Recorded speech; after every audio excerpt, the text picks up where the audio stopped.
Yo, but since I was young, I always say like, if he killing me inside, I'd be like, yo, bro, I was the gang snitch. I was one of the niggas that I was snitch. Or like, you do something in the gang, I'm snitching to the gang all day. Niggas know me. Don't do nothing around you. You heard? I'm snitching. Yo, that nigga ain't tucked his flag. Yo, this nigga did this nigga low right. Yo, this nigga over here. I'm telling the gang when we get back. Nigga. I tell niggas when we get back. Niggas that hate me. Like, this nigga straight. It's like that. See, for you to just talk about your life and make and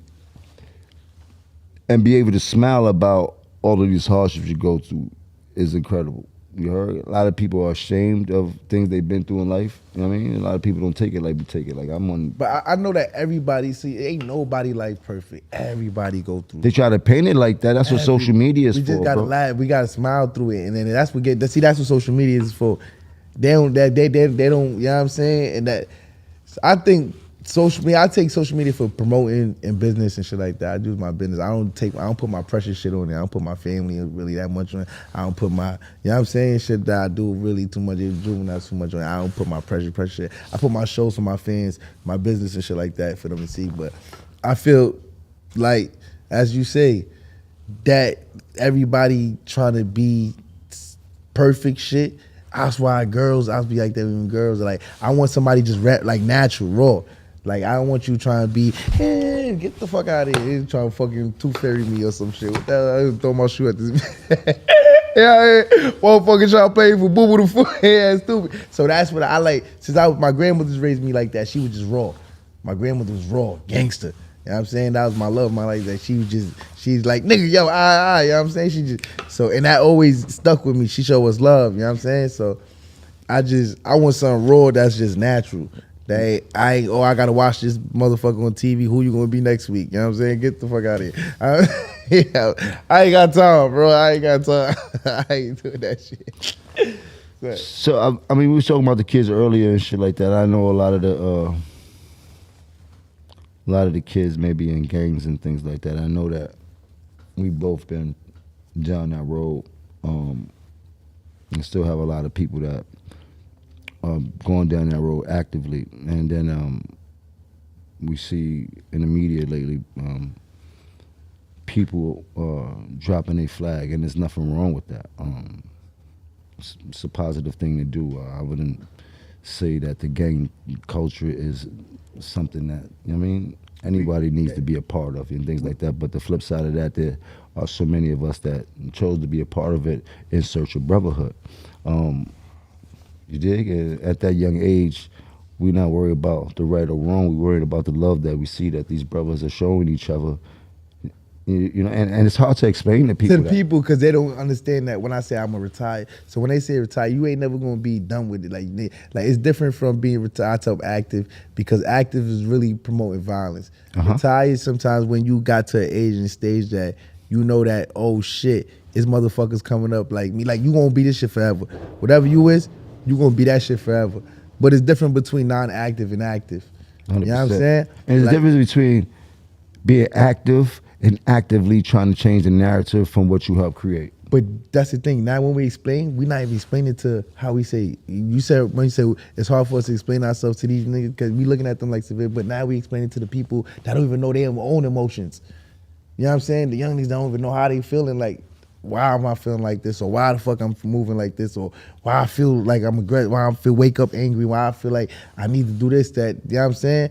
And they don't understand that. But when I say I'm inactive, I chill, like, nigga, I don't gangbang. I'm not on no gangbang shit where I'm a Crip, yeah, I'm a no Crip, but I chill with Bloods, Crips, Latin Kings, I don't give a fuck about none of that shit. I chill with businessmen, I chill with human beings. I'm on that level of life where I'm looking at motherfuckers as human beings. You know what I'm saying? I let you shit and piss. I don't want to hear about the color, the race, bitch. People tell me like, oh, which pussy is better? You be fucking all types of bitch. I said, it's pussy, my nigga. I said, you know all these motherfuckers shit and piss, right?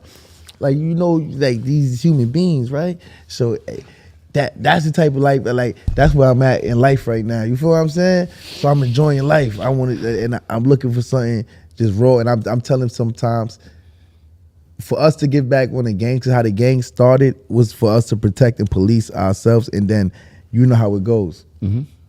sometimes the wrong people. The toughest person in the neighborhood get in charge sometimes, and just because he the toughest doesn't mean he the smartest. Exactly. And then now we got a stupid dickhead nigga running this shit. We going to war now for this. Right. We going to war for that now. Right. And it's breaking so much families apart. And by the time he realized how much shit it broke up, he was 60, 50 years old that he can't even take those 30, 40 years back now because my bros done died or somebody done died. And then, you know what I'm saying? And it take that. I think that I ain't get to that level till I seen them little niggas in them juveniles outfits. And I came home from upstate juvenile when I was like 17 years old. I'm 31. Like 14 years ago. And I came home from prison for 4 years ago, and I'm looking at the little niggas, and I'm like, yo, damn, y'all don't even know. I know where you going, but you don't know where you going, my nigga. You know what I'm saying? And I'm looking at it like, I know where you going, little nigga. You don't know where you going. And he just in there lost. The little niggas in there lost. You heard? They look just like us when we 17. I'm like, damn, this little niggas like me. And that's why. But he ain't gonna be able to be Bobby Smurda, you know what I'm saying? And that's where that shit, you know what I mean? Yeah, everybody definitely not gonna have the same luck that That's you Jimmy had. or nobody, you know what I'm saying? So that's where that shit be. I would say, like, I've grown to do and still growing to do is changing my mindset of where I started to where we at, and I'm never gonna abandon my brotherhood because my brothers need help. You heard? But for those who feel that they had to take another way to go about it, I encourage that also. As long as it's a positive message. You heard? Because no matter how you go about it, you could drop your flag and start something positive and become a group of people. And that group of people is still the same brotherhood. You understand what I'm trying to say? It still becomes a kind of the same message. But so no matter what it is, we got to make sure that it's genuine and it's positive to try to help these. You know what I looked at? You know what I look at too? As just black motherfuckers too. Us as black. As we all human beings, but what they did with separation from years ago, because everything trickled down, you know what I'm saying? We have to sometimes buck back off the rules. We came into this world, you know what I'm saying? Should we create the motherfucker? You know what I'm saying? So we had to come back and buck back off the rules that was done before. So now, somebody that's not even born right now is gonna have to buck back off the rules that we doing. You see what I'm saying? 100%. And my mind state changed when I was 25. I was sitting over a nigga with a weight, and I looked at nigga Fat Cat, and he stopped me. He said, yo, Bob, you like the smartest, stupidest nigga I ever met. I said, what you mean? He said, when I sit down with you, I had some smart-ass conversation, and you get around these niggas, you start doing this stupid shit. You be around certain places, you start doing stupid shit. I'm like, what you talking about? And I start looking, and I look like, yo, bro, I don't be in trouble for me.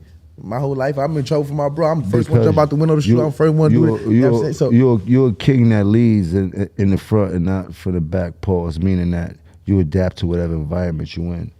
So they could put you in the smartest room and you're gonna shine like a genius in there.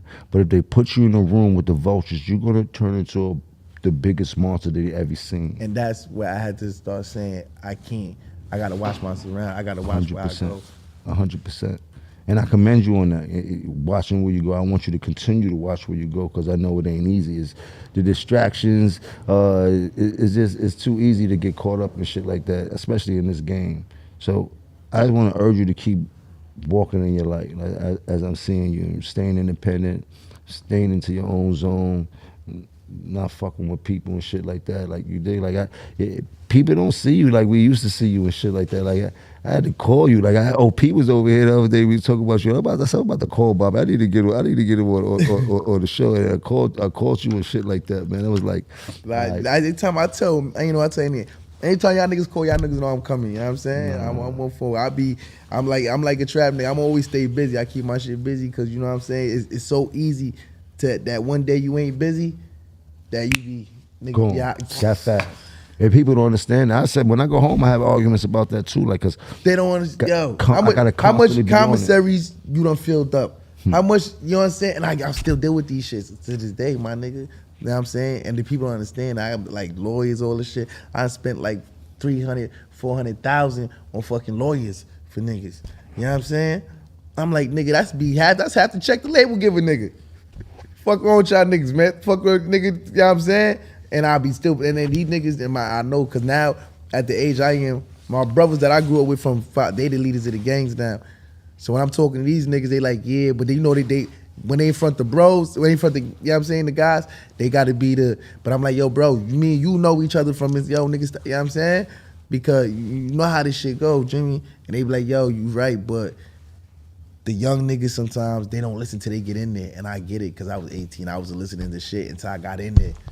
And I just see, you know what I'm saying? yourself. And that shit be, that's what be fucking me up. And I'd be like, why the fuck is it black motherfucker? Why is it us like that? White, I mean, like the other races, they learning venture capital. They learning shit that I gotta learn when I'm 30. These niggas learn this shit when they 12.